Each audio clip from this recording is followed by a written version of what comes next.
El portal informativo de Fundación para la Promoción del Altruismo, institución de asistencia privada, presenta El lado humano del periodismo, un servicio de anunciación, comunicación altruista, compromiso y servicio. Hola, ¿qué tal? ¿Cómo están todos ustedes? Me da mucho gusto saludarles. Estamos transmitiendo en vivo desde la Ciudad de México, desde un país que se duele por las injusticias y que se avergüenza de la negligencia, de la omisión, de la mala actuación y de la corrupción de las autoridades mexicanas. Con este duelo y leyendo las noticias tan tremendas de la fuga del Chapo, pues tenemos que tras bambalinas o entre líneas o en páginas interiores o en las últimas páginas de los medios informativos aparece información aislada respecto del sistema de salud a nivel nacional. Se habla de unificación y privatización de los sistemas de salud, de manera que queremos que quienes están más involucrados con el tema y que además tienen la valentía de hablar de esto y propuestas serias y formales al respecto, pues queremos preguntarle su opinión. En este caso es Oscar David Hernández, presidente de la Comisión de Salud y Riesgos Sanitarios de la Confederación Patronal de la República Mexicana. ¿Cómo estás, David? Buenos días. Buenos días, Tere, mucho gusto. Igualmente. Pues quisiera que tú nos transparentaras lo más posible hasta donde ustedes conocen la información de primera mano de parte de la Secretaría de Salud, el Instituto Mexicano del Seguro Social, el ISSSTE, que es el Servicio de Salud para los Trabajadores del Gobierno en la República Mexicana, e incluso quizás el Servicio de Salud de Petróleos Mexicanos. Si estos cuatro se van a unificar en uno o solo dos de ellos, o cómo está la cosa. Platícanos, por favor, David. Antes que nada, muchas gracias por invitarme a tu programa. Buenos días a todos las personas que nos escuchan. Mira, lo que tenemos nosotros como información de primera mano es que la reforma en salud se debió haber hecho hace 1 año y medio. Por razones que desconocemos, esta reforma realmente no se ha concretado. Vemos con preocupación que no hay un lineamiento hacia dónde mirar por parte de la Secretaría de Salud. Consideramos que más allá de dar una propuesta de reforma en salud, lo que se ha venido haciendo es el mantenimiento del mal llamado sistema de salud. Hace ratito mencionabas al IMSS, al ISSSTE, también a los hospitales de Petróleos Mexicanos. Podemos incluir también SEDENA, podemos incluir los 32 estados de la República, bueno, 31 y el DF, donde cada uno cuenta con su propio sistema de salud. De tal suerte que lo único que no existe en México es un sistema integral de salud. Pareciera que hay más de 70 sistemas de salud. Y eso lo que hace, o lo que provoca, es que haya una mala articulación y genera como consecuencia de esta mala articulación pues errores, desabastos y un sinfín de problemas cuando un paciente requiere la atención médica. ¿Qué estamos pensando nosotros en concreto respecto a lo que mencionas de la privatización del sistema de salud? Pues en particular vemos que de hecho ya existe esta privatización. Si consideramos que cerca del 50% de los mexicanos aportan en gasto de bolsillo el mismo porcentaje del gasto en salud de manera diaria, pues veremos que en realidad pues el sistema de salud está disperso y la mayoría del gasto, o casi la mitad del gasto, lo realizamos las personas cuando acudimos a un médico o cuando acudimos a una farmacia en vez de un sistema como el Seguro Social, cuando nos atendemos junto en un consultorio médico aunado a una farmacia, de tal suerte que en realidad estamos trabajando en un sistema mixto, que es privado y público, y esa sería mi primera lectura. Sí, claro, pero cuando algunos pacientes, una minoría, digamos, puede ir a un médico particular, a un hospital privado, tener un seguro de gastos médicos mayores, ir a una farmacia, comprar medicinas de patente, es porque está por encima de esos 80 millones de mexicanos que no podrían hacer eso. Entonces, ¿qué hay para los 80 millones de mexicanos? ¿Qué pueden esperar aquellos que no alcanzan a cubrir sus necesidades básicas, ni de educación, ni de vivienda, y mucho menos pues de salud, que es tan cara en hospitales privados? De manera que ellos van y se enfilan en esas aburridísimas, cansadas e indignantes filas de los hospitales públicos, para ser atendidos, y luego, una vez que se detecta la enfermedad, se les da el diagnóstico, se les posterga el tratamiento hasta 3, 4 meses, 5 meses, ya sea quirúrgico o incluso de medicamentos, cuando se trata de enfermedades crónico-degenerativas, por ejemplo, o de enfermedades terminales. O sea, sí sabemos las deficiencias del sistema de salud en México, o de los sistemas, que podrían ser más de 70, como dices, pero en caso de que se privatizara ya definitivamente y fueran administradores privados los que se hagan cargo de ofrecernos estos servicios de salud, esto encarecería el tratamiento, porque de por sí hoy tienen que pagar una cuota de recuperación los pacientes que van a los hospitales de la Secretaría de Salud. Por ejemplo, para una operación de cataratas pagan 3,500 pesos. Hacen una fila de toda una madrugada, desde las 5 de la mañana hasta las 8, para tener su cita. Al fin les dan la cita para dentro de 4 o 5 meses para la cirugía, y de todas formas tienen que pagar 3,500 pesos para esa operación de cataratas, por ejemplo, que es de lo más barato que hay. Pues mira, en ese sentido, el Seguro Popular consideramos que ha venido a apoyar a los que menos tienen, pero en ciertas enfermedades en particular. Es muy curioso, pero cerca de la mitad de las personas que están adheridas a un sistema de salud ya están en el Seguro Popular. Entonces, el Seguro Popular sí ha venido beneficiando de manera paulatina a las personas. El problema es que se requiere que realmente exista una reforma de salud que permita que toda la población esté cubierta y con un seguro de salud, pero que además el financiamiento sea suficiente para operar los sistemas de salud, desde luego con calidad y con beneficios iguales para todas las personas.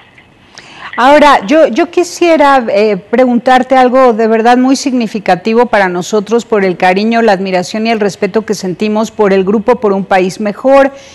Las propuestas de Coparmex a la Secretaría de Salud también podrían ser recogiendo la experiencia de farmacias de similares que realmente ha prestado un gran servicio en materia de salud y a súper bajo costo. Un costo mucho más bajo que el que ofrece la Secretaría de Salud, incluso, que sí cobra, Pero hay que reconocer en primera instancia que la empresa que mencionas, farmacias similares, es la que abre la posibilidad de tener los medicamentos genéricos, y con ello disminuir el costo de los medicamentos de marca, y abonando a una mejor proyección de la salud de los mexicanos en función del costo-beneficio de las medicinas o de los medicamentos. A partir de esta empresa, pues efectivamente se abre, o como consecuencia de su trabajo en el sector empresarial, se abre toda una posibilidad que ha venido aprovechando el sistema de salud con los medicamentos genéricos, de tal suerte que, bueno, lo único que yo puedo hacer es reconocer que efectivamente el trabajo que desarrolló Farmacias Similares pues fue un parteaguas que permite hoy a muchos mexicanos acceder a medicamentos de mejor precio y inclusive en la parte de atención médica, ¿no? Junto con sus consultorios anexos. Es muy interesante saber que, por ejemplo, el IMSS realiza cerca de 290,000 consultas diarias y todo el sector de consultorios anexos a farmacias al día están realizando cerca de 250,000. Por ello es importante hacer esta revisión de datos, porque vemos claramente que el sector privado pues está suministrando el servicio que no es o que es incapaz el Estado de otorgar. No obstante que en el artículo 4 de la Constitución pues marca claramente que todos tendríamos que tener derecho o tenemos derecho a la protección de la salud. Uh-huh. Entonces, ¿ustedes esperan que haya un sistema de salud único y no es controvertido el hecho de que pudiera ser administrado por el sector privado? Mira, definitivamente el sector privado es mejor administrador. Te pongo un ejemplo. El costo según la OCDE, el costo de los gastos administrativos del sector salud es 4 veces más alto que el promedio de los países de la OCDE.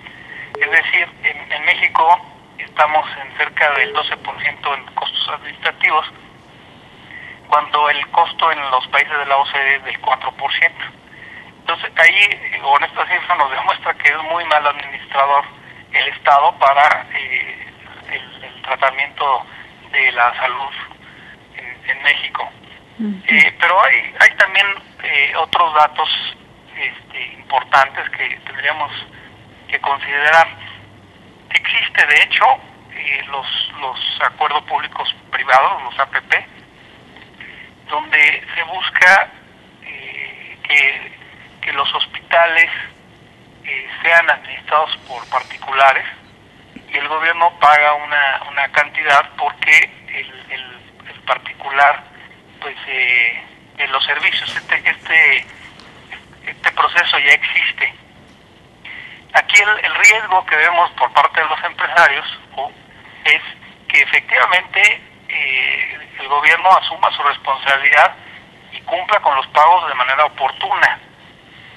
De lo contrario, pues se podría que una empresa que haga esto, un hospital que haga esto, pues va a quebrar en un mes. Y por el otro lado, desde el lado social, pues se tiene que garantizar que los empresarios efectivamente den el servicio que se haya vendido, por decirlo de alguna manera, ¿no? Uh-huh. Ahora, ¿va a cambiar el contrato de los trabajadores del Seguro Social, el ISSSTE, la Secretaría de Salud?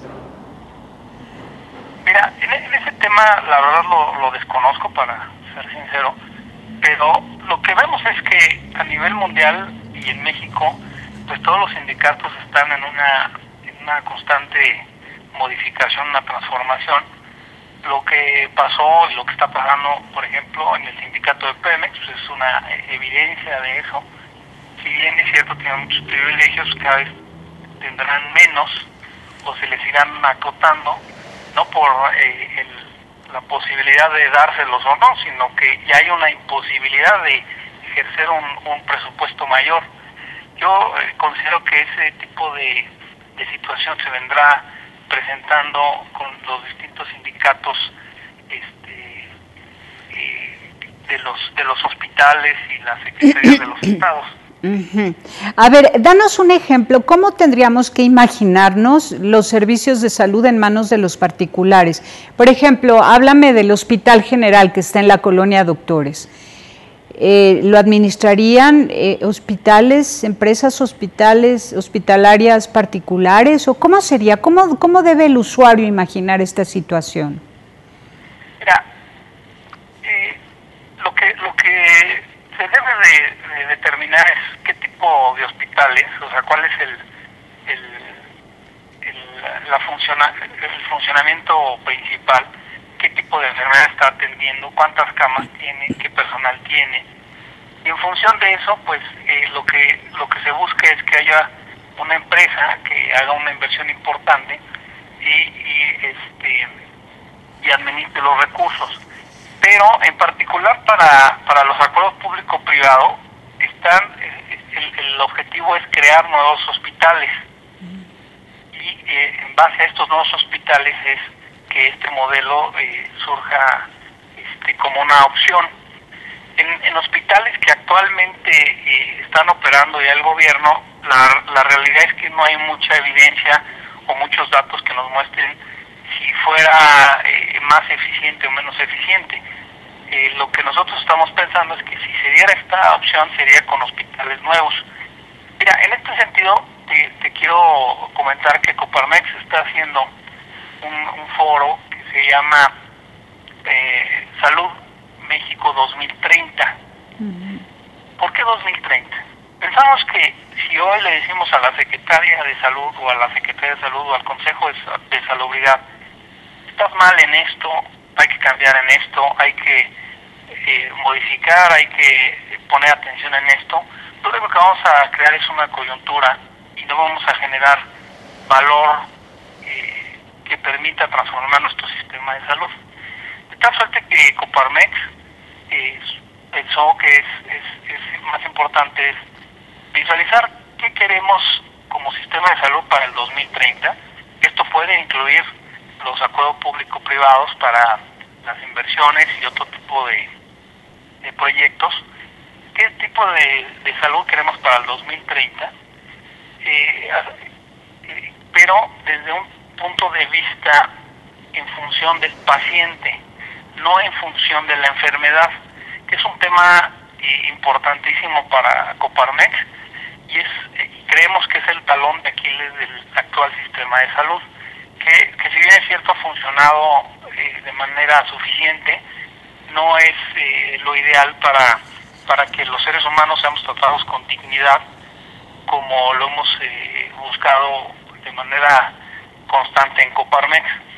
¿Qué queremos? Que el ser humano, y retomo un poco tu ejemplo del inicio, una persona que llega a una institución de seguridad pública y es atendida 8 horas después de hacer una larga fila, y que su cita se la den 3 meses después, probablemente casi de manera contundente te puedo afirmar que ya se murió o con la enfermedad avanzó. Por ejemplo, en el caso de diabetes, de manera importante que a lo mejor cuando llega a su consulta y como consecuencia su tratamiento, pues se le tendrán que amputar un pie porque la diabetes se aceleró de manera importante. Eso no es lo que nosotros queremos como mexicanos. Queremos un trato digno, queremos un trato de calidad, queremos que toda la población reciba un trato adecuado, armónico, que no haya diferenciación entre una persona que vaya a un hospital privado a un hospital público, y que no se desaliente por la misma falta de atención la utilización del sistema que actualmente tenemos, que es por ejemplo el IMSS, ¿no? Es incomprensible que una persona prefiera ir a una farmacia o a un consultorio médico porque es atendido de manera inmediata, cuando de hecho está pagando con sus deducciones de impuestos como empleado una parte importante del sistema de salud. Sí, claro. Ahí se está duplicando hasta su costo, ¿no? Y eso pues trae un detrimento en sus finanzas personales, etcétera. Así es. Bueno, pues entonces esto está en pañales, podemos decir que apenas, porque además incluso aunque construyeran muchos hospitales no tenemos médicos especialistas suficientes. En todas las especialidades estamos careciendo de médicos, de manera que pues sí, esto va a ser muy poco a poco, ¿cierto? Y a lo mejor primero para enfermedades fáciles de curar y que no requieren un especialista. Así es. Mira, la visión de Coparmex es que tenemos que ir hacia la prevención.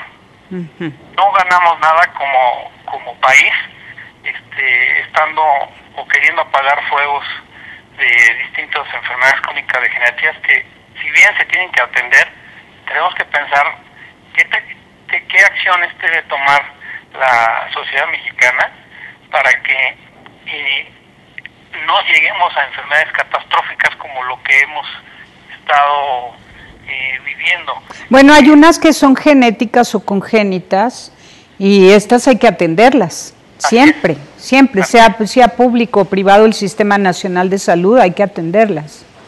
Así es. Sí, lo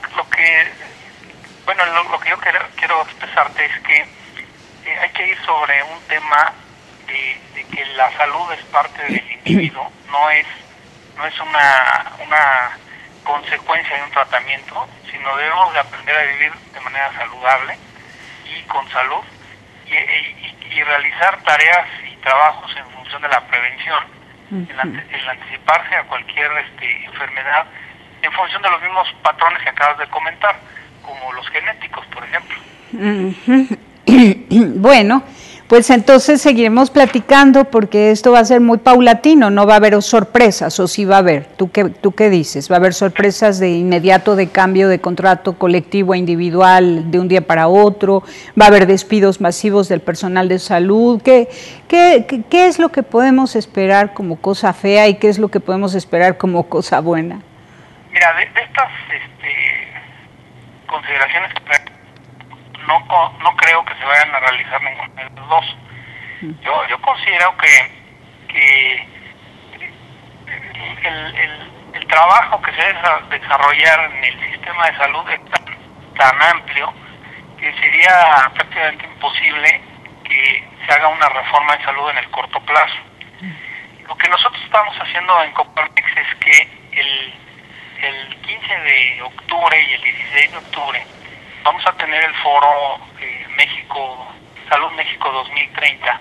Con esta visión, ¿qué proyecto de salud queremos para 2030? Es decir, que el mexicano de a pie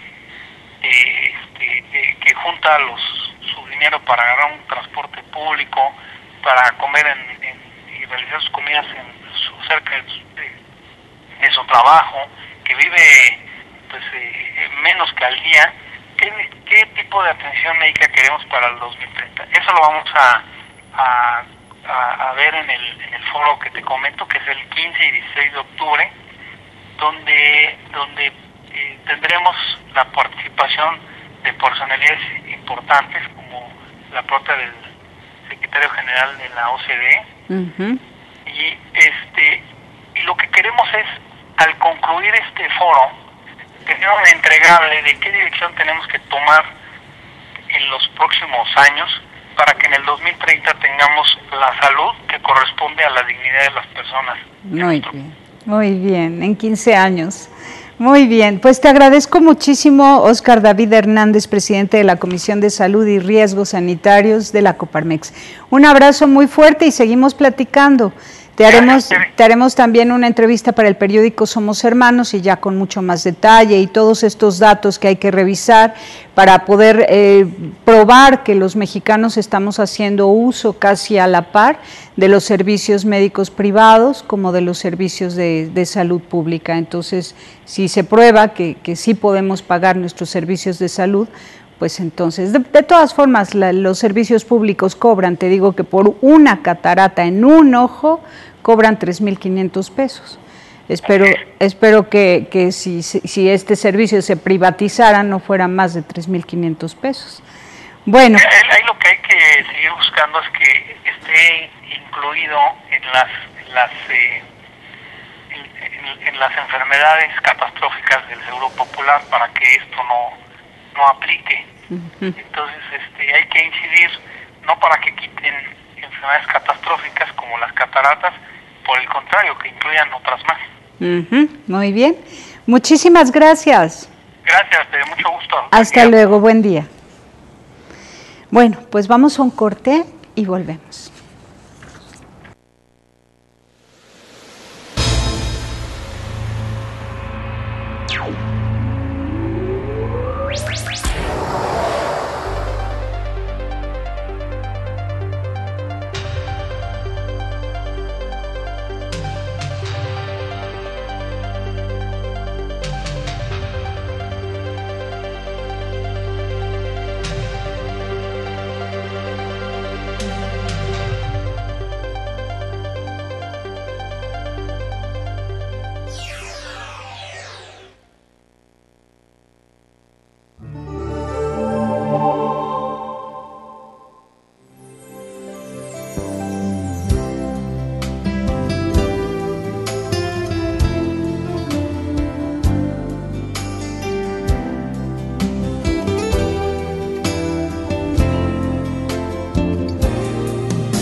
Continuamos en Anunciación TV y ahora vamos a hablar del VIH.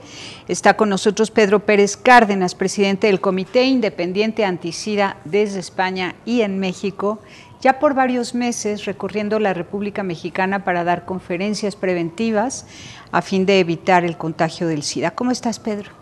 Bien, muy bien, encantado de estar con ustedes esta vez en directo. Gracias, bienvenido. Pues la ONU dice, precisamente acaba de decir su última declaración, que se ha reducido el contagio del SIDA 35.5% del 2000 al 2014. Dice también que para el 2030 se necesita una inversión anual de $32,000 millones para acabar con el VIH en el 2030. Y dice que en los menores de edad la caída en el contagio de VIH es del 58%. Entre los adultos, fallecimientos vinculados al SIDA cayeron en un 41% desde el 2004 a la fecha. ¿Tú crees en estas cifras o no? Porque él habla de que ha bajado, ¿no? Sí. Ban Ki-moon dice que ha bajado muchísimo. Bien, yo de lo que más que el año pasado solamente 700,000 personas se enfermaron de SIDA. Se infectaron más de VIH, sí. De VIH, perdón. Yo de los logros que se están haciendo a nivel internacional en torno a la lucha contra el SIDA, sí, sin duda, por el advenimiento de tantos fármacos antirretrovirales, pues los fallecimientos han disminuido. Hace 10, 20 años hablar de SIDA era hablar de una enfermedad mortal. Y sin embargo ahora con los tratamientos que existen pues ya no lo es tanto, hay mucha gente que sobrevive, que se cuida, que se va tomando diariamente sus medicinas y hace casi una vida normal, aunque con muchas revisiones y procurando que no se vengan resistencias a esos fármacos, por lo tanto haya que buscar fármacos nuevos. Entonces sí, de esas cifras hay que alegrarse, que los fallecimientos por SIDA sean menor la incidencia año tras año. Pero sin embargo yo pondría entre comillas las cifras de infectados de VIH. O sea, cada año se suman más infectados. En México en torno a 10.000 personas por año se encuentran nuevos VIH positivos. Pero es que esto de encontrar infectados nuevos son los que se van a analizar, la sangre. Hay mucha gente que como el VIH es una enfermedad que va oculta, para nada se analiza de esta cuestión y sin embargo están infectados. O sea que yo a esos 10.000 que el Servicio de Salud o clínicas privadas detectan en México que son portadores de VIH por año, yo quizá les sumaría que haya 50.000 más contagiados en ese año, pero anónimos. Pues mira, tan solo en toda América Latina, 87.000 nuevas infecciones en el 2014. Encontradas. Encontradas. O sea, que esos datos que no se informan son de los datos encontrados, pero, insisto, mucha gente no se analiza para nada y sin embargo se está infectando. O sea, es cierto, 87.000 en el año pasado en América Latina, de esos 87.000, 10.000 para México. Y bueno, lo que tú estás haciendo por todo el país en esta visita que haces a México es ir a escuelas, colegios, universidades. Sí, sin duda, nuestra asociación, que ya tiene 23 años, que nació en España y que cada vez se implementa más en algún país de América como México y Argentina, es por ello que yo todos los años pues paso unos cuantos meses acá divulgando y juntando gente y haciendo un poco más grandecita la asociación. Pues nuestra principal tarea, más allá de lo asistencial y tantos brazos que hay que poner, como es una asociación que nació desde el punto de vista de preocupación de los educadores, dijimos que podemos contribuir Bueno, pues vamos a informar, vamos a concientizar más que nada al público joven que tan vulnerable es a estos problemas o a cualquier otro problema de las adicciones, de la violencia. Bueno, hace 30 años se vino la epidemia del SIDA y estaba creciendo galopantemente y dijimos vamos a platicarles a los muchachos de qué es esta enfermedad, cómo se transmite, qué datos hay, cómo está progresando y por supuesto una cosa que nos hizo reunirnos para dar nuestro cariz particular educativo es ver que en las campañas habituales no se promocionaban valores, sino que quería evitarse el SIDA no más que usando esto, usando lo otro. No, yo creo que los modos de vida son claramente determinantes. Si queremos frenar una epidemia o cualquier problema social, ¿no? En México siempre escucho hablar de la violencia, del narcotráfico y todo esto, pero yo digo, como no se eduque a las nuevas generaciones, esto no se va a terminar nunca, por más leyes bonitas y perfectas que logremos poner o millones de policías que pongamos en cada cuadra, ¿verdad? Mientras no se eduque en una cultura de la paz.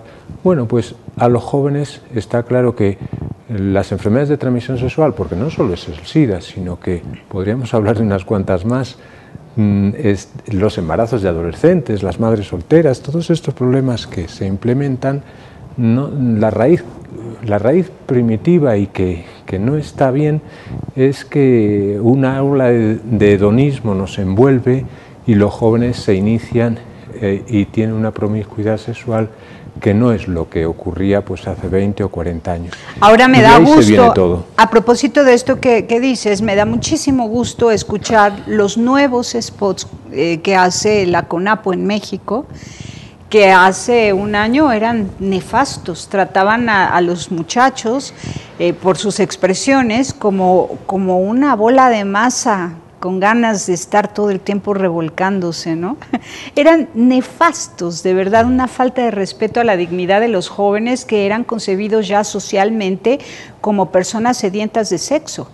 Y en cambio ahora hablan, en estos mensajes, hablan de que eres inteligente, tú sabes organizar tu vida, pon por delante el amor, todo con responsabilidad, tú confía en ti mismo, cree en tu corazón, o sea, ya están hablando de otra manera, pues entonces bueno, ya se les reconoce como personas humanas a los jóvenes y eso me da muchísimo gusto. Sí, sí, a mí también, y nosotros lo tuvimos claro desde el principio de empezarnos a juntarnos, una serie de profesores de que si no se ponen valores en las campañas informativas, pues hasta nos podemos encontrar con campañas contraproducentes que animan al libertinaje, etcétera, etcétera. Vamos a un corte y regresamos. Volvemos.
Continuamos en Anunciación TV. Pedro, platícanos, en España, ¿has logrado que se reaquilate el valor de la castidad entre los jóvenes? Porque es un valor y es muy bonito, da oportunidad a muchísimas cosas. Nuestra asociación, como digo, nació en España, nos juntamos profesores, algunos estudiantes de medicina, con idea de contribuir y de hacer algo en torno a esto y con ese cariz de introducir valores. Pero no somos una asociación confesional y por lo tanto nos hemos juntado personas que tenemos unos valores similares, unas formas de encarar esta problemática de forma similar y sí, evidentemente un llamado permanente a los jóvenes en torno a la responsabilidad, en torno a saber lo que hacen, en torno a saber manejar las relaciones afectivas. Esto es común en todos, pero usar la palabra castidad nunca la hemos puesto en los carteles o en los discursos. Es que esa palabra, como quien dice, está muy satanizada, o sea, está muy echada a perder. Y no se ha entendido, no se ha explicado bien, se ha confundido con el celibato. El verdadero significado de la castidad es un uso responsable de la atracción sexual, ni más ni menos, ¿no? O podríamos ponerlo como sinónimo de mesura en lo sexual, así es, ¿no? En la bebida, que bueno, me acuerdo que aquí en México siempre dicen todo con moderación. Todo con moderación. Y es que la mesura es un término antropológico de la antropología filosófica, ¿cierto? Así es. Bueno, pues digo que nosotros más bien usamos las palabras autodominio, responsabilidad, que vienen a ser lo mismo, ¿no?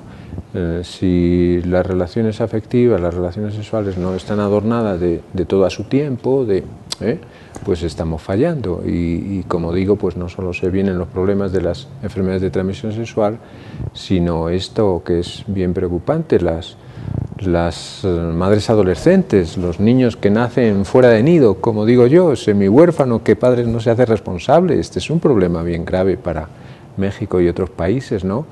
El primer derecho humano que debe tener un niño recién nacido es tener derecho a ser vivir, bienvenido, a vivir en un hogar estable y amoroso, conocer a su padre y a su madre, ¿verdad? Bueno, pues esto no se cuida, hay un descuido grande. Si hoy en día no me hubiera dedicado a esta preocupación por el SIDA, pues yo creo que me preocuparía por esta cuestión de niños semihuérfanos de nacimiento y de mamás que con 15 años no saben dónde ponerlo y tienen que ser las abuelas las auténticas héroes y las que críen al niño, ¿no? Por locuras, por borrachera, por fines de semana, por juntarse con quien no se sabe quién, de su niñita, que a lo mejor tampoco sus papás sabían con quién pasaba el fin de semana.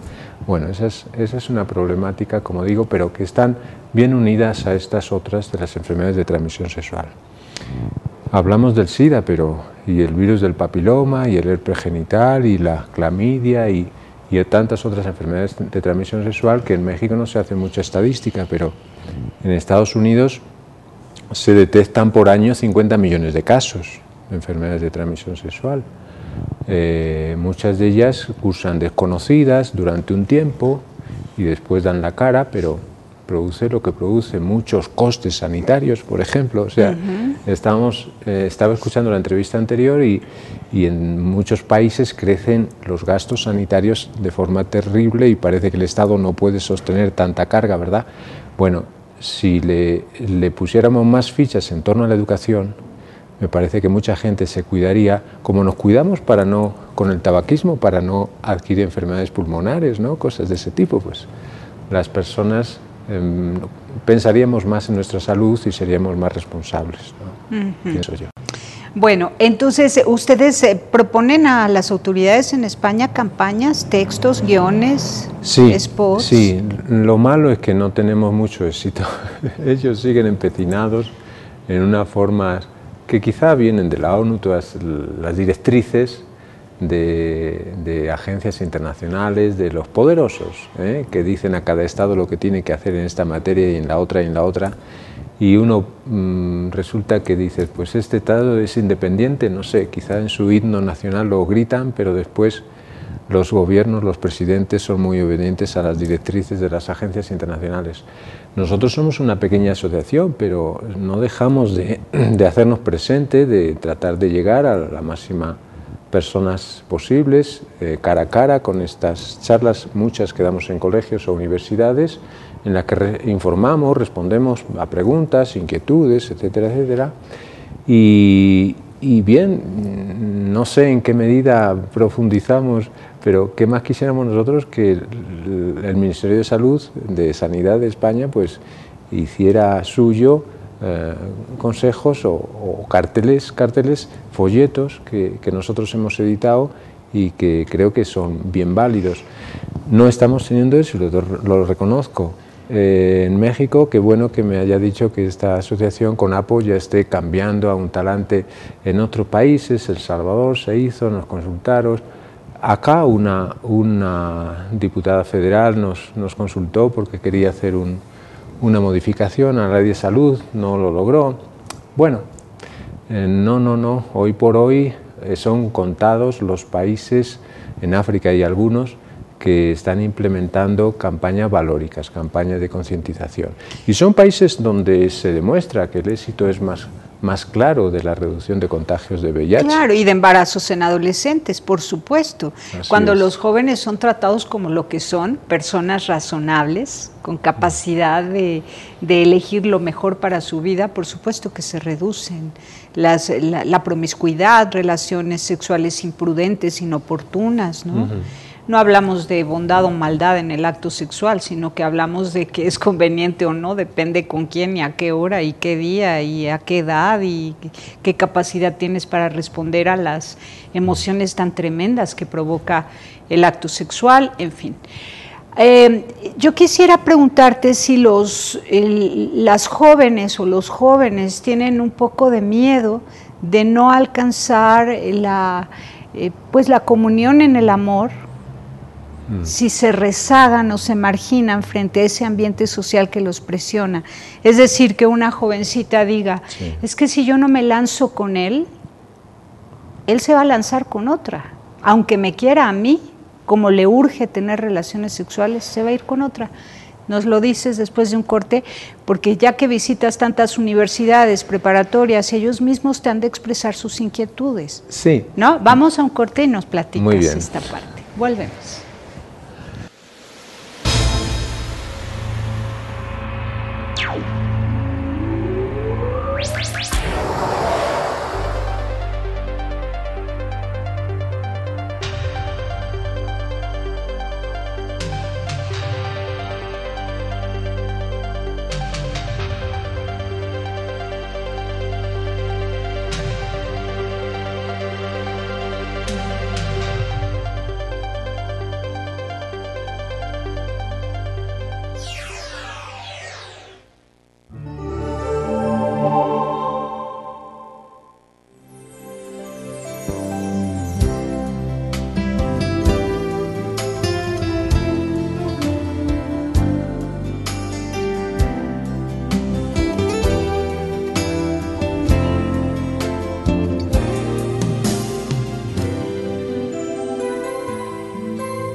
Continuamos, somos hermanos, y ahora sí nos vas a revelar, por favor, Pedro, cuáles son las inquietudes de los jóvenes, de las jovencitas, sí, porque ellos finalmente van buscando el bien, van buscando el amor, van buscando sí, el cariño, ¿no? Sí, sí. Y van arriesgándolo todo por cariño, entonces... Sí, sí, es que los muchachos necesitan una educación de la afectividad, de sus sentimientos, necesitan saber qué es un amigo, qué es un novio, o qué otras cosas raras como se usan ahora de amigovio o con derecho y esa cosa. Debemos enseñarles de que no, cuando uno hace amistades, que es lo primero que hay que hacer, amistades sanas, mucha gente, conocer muchas personas, pues uno se puede ir comprometiendo de a poco con unos más, con otros menos. Pero eso no significa perder el autorrespeto, perder saber dónde uno pisa, ¿verdad? ¿Qué ocurre? Que a veces se pueden sentir los jovencitos coaccionados, se pueden sentir pues con eso que ha dicho de que para tener la seguridad de que este chavo va a estar conmigo, pues tendré que hacer ciertas concesiones. Bueno, yo lo comparo a las mismas presiones que en el acoso escolar se dan. O sea, otros compañeros, otras personas que quieren hacerte cambiar, que quieren hacer que aflojes con tus principios, con tu manera de pensar. Bueno, pues ahí no hay más remedio que tener una suficiente autoestima y un saber separarse bien para decir, no, primero soy yo, sobre mí no influye cualquier persona en un momento dado por unas copas que nos hayamos tomado, ¿eh?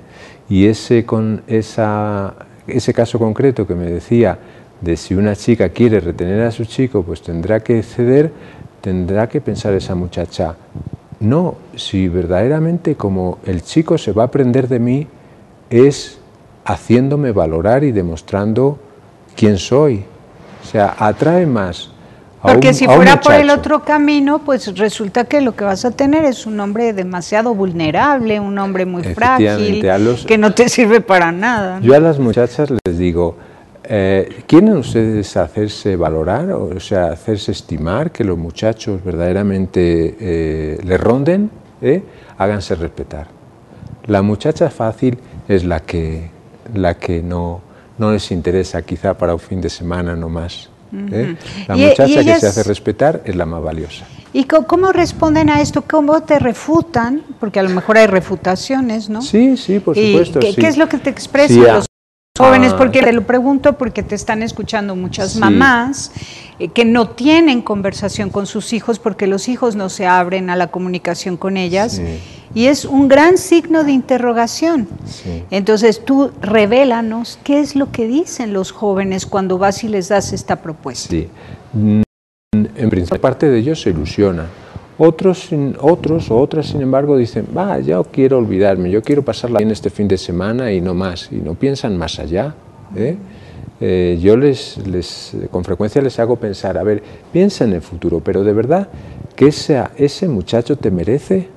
¿De verdad que ese muchacho que no te mira a los ojos, solo te mira a las curvas, va con buena intención? ¿De verdad que es digno de ser el futuro padre de tus hijos? ¿De verdad? Piénsalo. Y en todo este tiempo de que debes pensarlo y debes comprobarlo, es justamente donde se dará un lindo noviazgo. Ahora, tú les preguntas que si ese muchacho en verdad las merece. ¿Cuánta baja autoestima te encuentras entre los jóvenes? Para que eso no les suene. O sea, tú dices, es que te mereces el mejor hombre del mundo, y ella no se la cree porque tiene una baja autoestima. Bien, pues eso. A ver, justamente por eso se trata de lanzar estas preguntas, para que ellos alguna recojan, alguna se pongan a pensarla. O sea, yo no puedo en un rato a una muchacha medio loca o a un chico tarambana, pues hacerle cambiar de la noche a la mañana, pero sí que le lanzo unas ideas como para que él diga, mira, a ver, pues esto no lo había pensado, ¿será verdad? Claro, si esto me puede pasar a mí, yo creía que a mí todo me iba a ir bien, o sea, yo no puedo convertir en un ratito en unas cosas tan fundamentales. A lo mejor es una escasez de valores que nunca ha tenido en la casa en los 15 años que ha vivido con sus padres. Yo no puedo inyectarle de pronto esos valores, pero les trato de abrir la mente para que se hagan preguntas de futuro. Yo les digo, mira, la vida no se acaba este curso escolar. Tú ahora tienes 15 años, pero tendrás 20, tendrás 25, tendrás 30, tendrás 80. Tienes que pensar en el futuro, tienes que pensar que esa persona con la que armes un proyecto de futuro, con la que te embarques para cruzar el océano, tienes que checar bien si vale la pena o no, si estará en las duras y en las maduras, si te querrá ahora que te ves linda, pero también te va a querer también mucho después de que te entren arrugas, etcétera, etcétera, ¿no? Tienes que checar bien. Y qué difícil para los jóvenes ver hacia el futuro, porque no es propio de su condición, sí, de su estructura neurológica. Claro, en una sociedad que nos envuelve en el día, en el ahora mismo y en la cultura del usar y tirar, pues les es difícil ahora más a los chicos ponerse a pensar. Quizá la sociedad les lleva, piensa en otra cosa, ponte música, imágenes por aquí, por allá, mucha información, cero reflexión. Entonces debemos inclinar un poquito la balanza en beneficio de los muchachos para que se pongan a reflexionar bastante o muchas de las cosas de las que están siendo informados. ¿En qué momento las relaciones sexuales se convirtieron también en una patología de la adolescencia como conducta autodestructiva, similar a el cortarse los brazos, similar al consumo de sustancias psicoactivas, el alcohol? Sí. Porque se convirtió en una conducta autodestructiva. No, yo no diría tanto, pero sí es una forma también, como esas otras que ha dicho de drogarse o de herirse, o de alcoholizarse o herirse. Sí, puede ser una variante, pero no es en demasía esa cuestión, que haya personas, muchachas que digan, me da lo mismo, etcétera, etcétera, pues ya que estoy contagiada voy a contagiar a los que pueda. Yo creo que serán mínimos esos casos, ¿no? Yo lo veo más en eso, en ese hedonismo que lo envuelve todo y que no se respeta el pudor de los niños en la escuela, la publicidad, pues no se respetan los horarios infantiles en televisión, esas cosas son las que los chicos, los adolescentes, parece que deben ser adultos como haciendo esto, haciendo lo otro. Por ejemplo, me cuentan que es muy frecuente en México que los chicos, si no se han emborrachado, no son hombres. Parece que tienen aquí una idea que les ha venido de padres, de abuelos y de abuelos, como que el emborracharse es la forma de madurar. Pero hay que sacarse esa idea de la cabeza, ¿verdad? Y intentárselo rápidamente sacar. Bueno, no lo vamos a conseguir en unos días, pero pongámonos en esa dirección. Muy bien. Pues te agradezco mucho, Pedro. Es lindo presentarte con nuestro público para que te sigan llamando a México y recorras más escuelas, universidades. Sí, cualquiera profesor o padre que tenga esa preocupación de que podamos ir a su colegio a platicarles a los muchachos cara a cara, pues pónganse en contacto con nosotros o con esta emisora. En internet nos encuentran fácilmente con el dominio Sin Sida. Esa palabrita les va a llevar a muchos lugares, siempre a nosotros. Muy bien. Muchísimas gracias. A ustedes. Gracias. Paren haciendo el bien. Hasta la próxima. Sí hay soluciones. Aquí, en el portal informativo de Fundación para la Promoción del Altruismo, institución de asistencia privada. El lado humano del periodismo. Un servicio de anunciación, comunicación altruista. Participa en Facebook, Todo México Somos Hermanos, y síguenos en Twitter, @somos_hermanos.